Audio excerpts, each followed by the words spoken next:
I've got so many amazing memories of Dean. We were together from I was 15, he was 16. We were childhood sweethearts, and we went through so much together from college to university.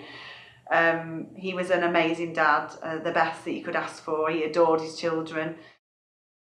We found out that Dean had esophageal cancer and got the diagnosis that he wasn't going to get better on the day of our son's nativity play. Sitting down that night to see Luca's performance, knowing that it was potentially the last time that he was going to be able to see him do that, was the hardest thing that we had to do, and certainly the hardest thing for Dean. We walked through the doors here the first time, very anxious, both of us, really nervous about what the hospice was going to be like.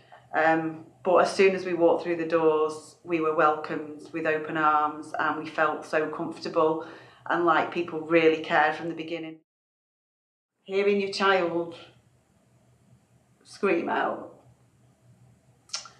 when they find that out is something you don't want anybody to have to ever go through. But you have to. You don't have a choice. You have to tell your child that their daddy's going to die. If you didn't have any support to do that, I don't know how you ever could. And I know for other families, if that support's not been there, that's been a tough thing for them. Some of the things that we did in the hospice, even things like we brought in a fingerprint kit, and we took Dean's fingerprints so that we could have them made into silver jewellery. As the boys grow up and when they have their wedding, they can have Dean's fingerprints put onto cufflinks. So the things that you might not think about, or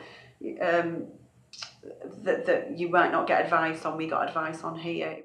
I remember having a particularly low moment one of those days where we'd been informed it could be any day now.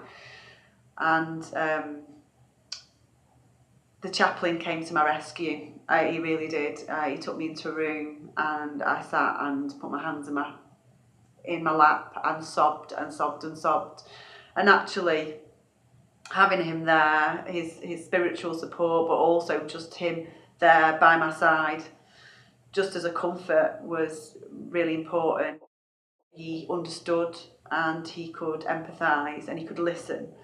And he could understand in his way, and that meant a lot. I could lean on other people from the hospice to have those moments to talk about what was happening, and also just to get some care for me as well, and for me to feel like I had somebody who was there for me.